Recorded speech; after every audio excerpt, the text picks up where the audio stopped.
Imagine walking through the bustling streets of Manhattan, knowing that 30 feet beneath your feet lies one of the most beautiful train stations ever built in America, an architectural masterpiece that was deliberately buried alive and erased from maps over 50 years ago. This isn't urban legend or a conspiracy theory. This is the true story of City Hall Station, New York City's most magnificent lost landmark, and the shocking political scandal that led to its abandonment. Urban explorer Jake Martinez had been investigating New York's underground tunnels for over 15 years when he received a mysterious tip in September 2019. An elderly subway worker, retiring after 40 years with the Metropolitan Transportation Authority, handed him a faded blueprint and whispered, "There's something down there they don't want people to see. Something beautiful they threw away." Architectural plans for a station unlike anything Jake had ever seen. Soaring cathedral ceilings, intricate tile work, stained glass skylights, and ornate chandeliers. It looked more like a European palace than a subway stop. The plans were dated 1904 and marked City Hall Station, 4 IRT line, confidential. What made this discovery even more intriguing was that, according to current MTA maps, no such station existed. The subway line that supposedly terminated at City Hall Station was shown as ending at Brooklyn Bridge, with no mention of any additional stops. Determined to solve this mystery, Jake began researching the early history of New York's subway system. What he discovered was a story of political corruption, architectural ambition, and deliberate historical erasure that would consume the next 3 years of his life. The Interborough Rapid Transit Company, New York's first subway operator, opened for business on October 27, 1904. The system's crown jewel was supposed to be City Hall Station, designed by the renowned architectural firm Hines and Lafarge, who had also designed the original Penn Station. The station was intended to serve as the ceremonial gateway to New York's government center, befitting the importance of City Hall and the surrounding civic buildings. Construction records, buried deep in city archives, revealed the extraordinary expense lavished on this single station. The walls were lined with Guastavino tilework featuring intricate patterns in cream and green. The ceiling soared 40 feet high, supported by elegant arches that created a cathedral-like atmosphere. Brass chandeliers imported from France provided illumination, while stained glass skylights at street level filtered natural light into the underground space. The station's platform could accommodate 8 car trains and featured marble benches, ornate drinking fountains, and decorative bronze fixtures throughout. The total construction cost exceeded $2 million, equivalent to over $60 million today, making it the most expensive subway station ever built at that time. City Hall Station opened to great fanfare, with Mayor George McClellan himself operating the first official train. Newspapers praised it as the most beautiful underground space in America and a temple to transportation.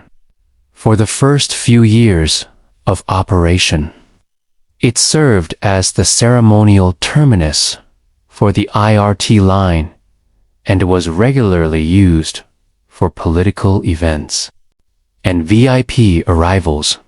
But Jake's research revealed that the station's glory days were numbered from the beginning due to a fatal design flaw. The platform was built to accommodate the subway cars of 1904. But as ridership grew, the city needed longer trains. The station's curved platform and short length made it impossible to extend. And by 1910, most trains were bypassing City Hall Station entirely, stopping instead at the more practical Brooklyn Bridge Station nearby. The real scandal began in 1920, when Jake discovered records of secret meetings between city officials and powerful real estate developers. The area around City Hall was becoming increasingly valuable, and the subway entrances were taking up prime commercial space. Developer William Rhinelander Stewart, who owned significant property in the area, began lobbying city officials to close the station and sell him the rights to the land above. What happened next shocked Jake to his core. Rather than simply closing the station and preserving it as a historical landmark, city officials made a decision that would haunt urban planners for generations. They chose to seal the station completely, burying it alive beneath tons of concrete and steel. The official reason given was structural concerns and maintenance costs. But Jake's investigation uncovered the real motivation. Through a series of leaked documents from the city controller's office, Stewart and his associates had offered city officials substantial bribes to not only close the station, but to ensure it could never be reopened or converted to other uses that might compete with their planned developments above ground. The cover-up began immediately. Maps were reprinted without any reference to City Hall Station. Official subway histories were rewritten to claim the Brooklyn Bridge Station had always been the terminus.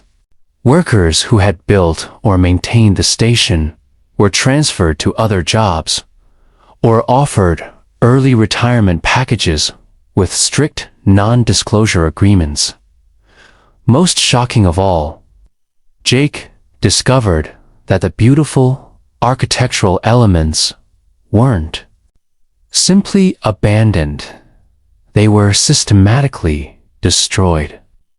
The French chandeliers were removed and sold to private collectors. The stained glass skylights were covered with concrete.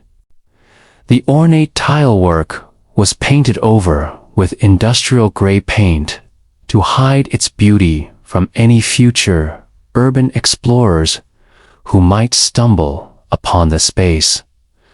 By 1945, City Hall Station had been completely erased from official records. New subway workers weren't told about its existence, and the sealed entrances were disguised as utility access points. The station became one of New York's most successful disappearing acts, architectural masterpiece that vanished without a trace. Jake's breakthrough came when he made contact with Tommy Rodriguez, a retired subway maintenance worker who had spent 30 years keeping New York's underground systems running. Tommy revealed that not only did City Hall Station still exist, but it was occasionally used by the MTA for equipment storage and emergency training exercises.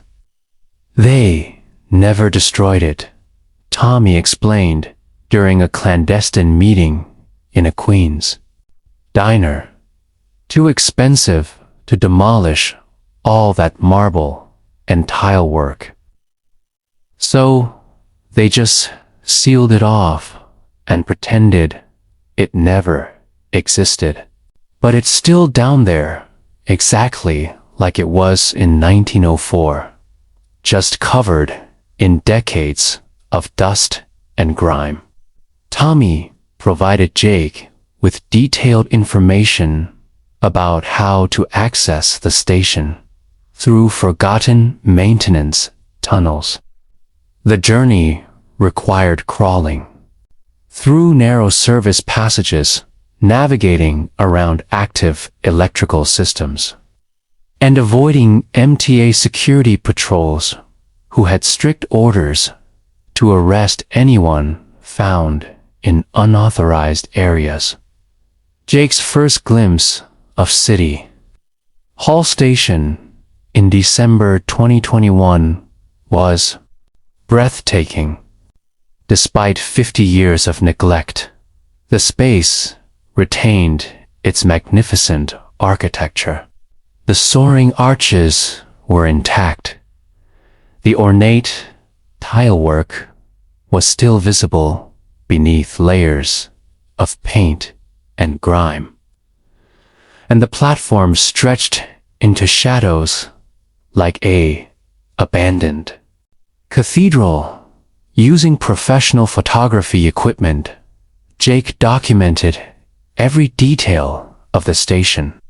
His photographs revealed brass fixtures green with oxidation, marble benches cracked but still elegant, and tile patterns that spoke to an era when subway stations were designed as works of art rather than mere transportation hubs.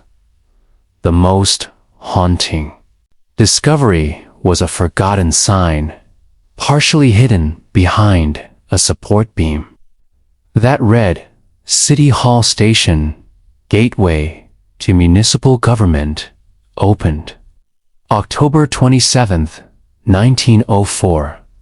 Below it, someone had scratched a message in the dust. Abandoned but not forgotten, minus 1,945. Jake's investigation took an unexpected turn when he discovered that City Hall Station wasn't the only buried station in New York. His research revealed at least 6 other abandoned subway stops that had been sealed and erased from official records for various political and economic reasons. The pattern suggested a systematic policy of erasing inconvenient infrastructure rather than preserving it for historical value. The story became even more complex when Jake learned that several prominent New York families had built their real estate empires using land acquired through the closure of these abandoned stations.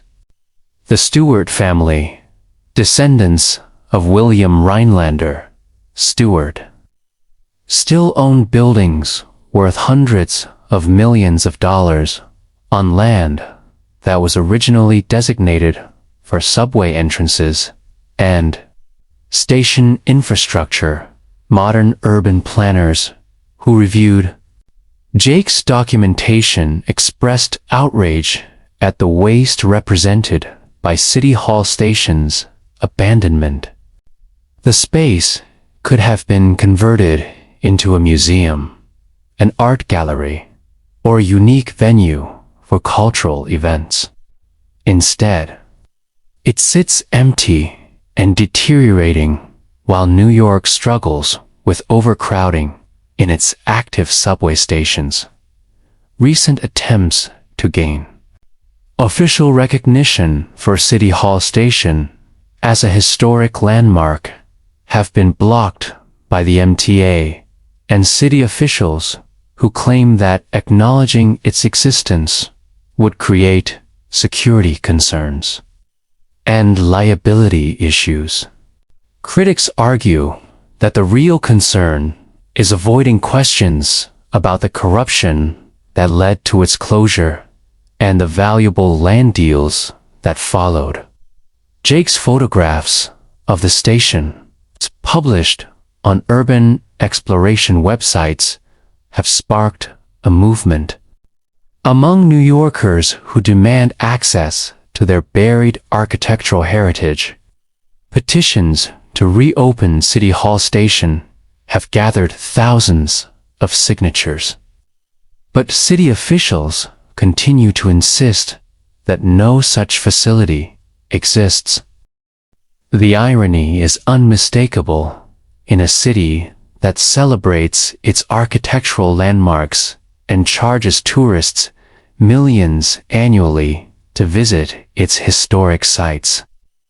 One of its most beautiful spaces remains hidden 30 feet underground, accessible only to urban explorers willing to risk arrest to witness its abandoned grandeur.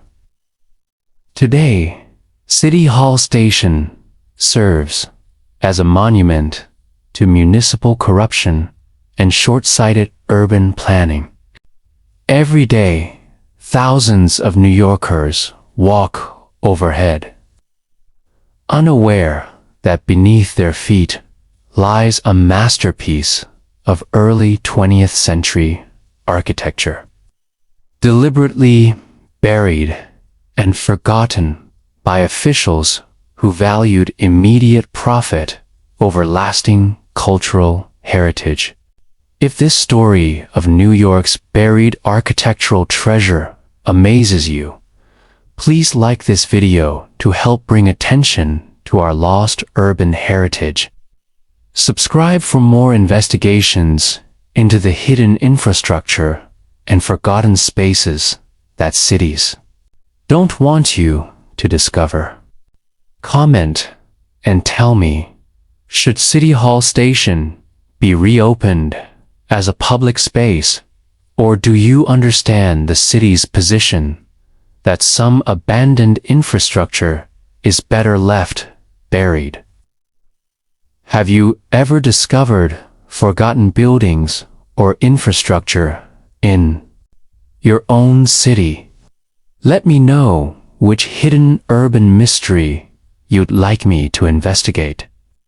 Next, the abandoned pneumatic postal system beneath Manhattan, the sealed subway tunnels under Central Park, the forgotten speakeasy network during Prohibition, or the buried streams that once flowed through New York. Subscribe, hit notifications, and share with anyone fascinated by the secret spaces hidden beneath our cities. See you next time as we explore more of the incredible infrastructure and architecture that powerful interests have tried to erase from history. Remember, the most beautiful spaces are often the ones they don't want you to see.